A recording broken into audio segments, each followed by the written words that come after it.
When God sees all, the dark side of omniscience. In the vast, shimmering expanse of the cosmos, God sat on his eternal throne, his gaze piercing every corner of creation.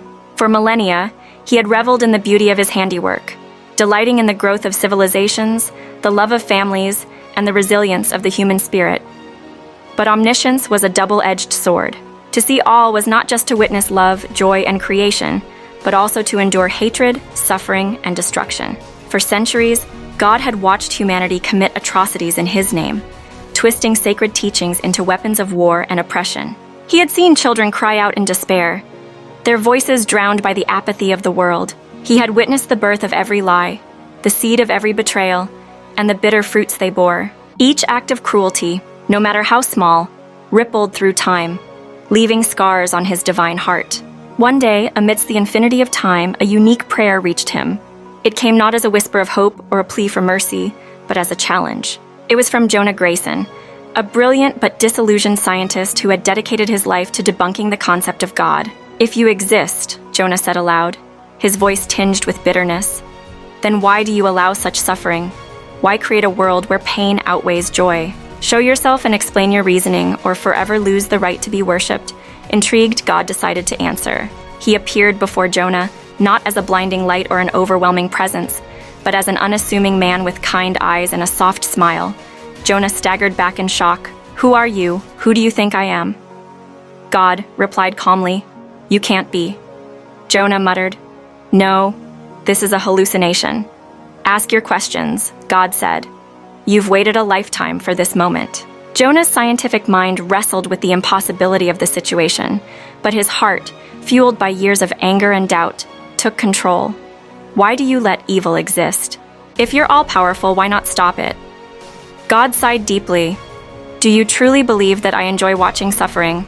Omniscience is not just a gift, it's a burden. I see every tear, hear every scream, but humanity was given free will, a sacred gift. To take it away would be to reduce you to puppets, robbing life of its meaning." "That's a cop-out," Jonah snapped. "You see everything, yet you do nothing." God's gaze turned somber. "Do you know what it's like to see the depths of every soul, to witness every hidden thought, every unrealized potential? I see the murderer and the saint, but I also see the child they once were, the trauma they endured, and the choices they faced. Judgment isn't as simple as you think." Jonah frowned, his skepticism waning but not extinguished. "Then what's the point? If you're just watching, what good are you?" God extended his hand, and Jonah suddenly found himself standing on the battlefield of a brutal war. Bodies lay scattered, and the air was thick with the stench of death. Jonah recoiled in horror, but God placed a reassuring hand on his shoulder. "Look closer," God said.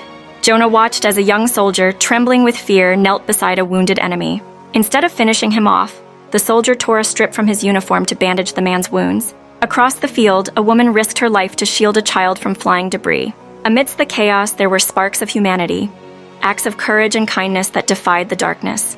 "These moments," God said softly, "are why I endure the pain of omniscience. For every act of evil, there is a counterbalance of good. Humanity has the power to choose, and in those choices, you find both the darkest depths and the brightest heights." Jonah was silent, tears streaming down his face. For the first time, he understood the complexity of existence, the delicate balance between free will and divine oversight.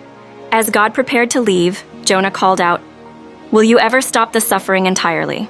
God turned, a glimmer of hope in his eyes. "One day, when humanity learns to value love over hate and unity over division, the world you desire will come to pass. Until then, I watch, I weep, and I wait." And with that, God vanished, leaving Jonah forever changed.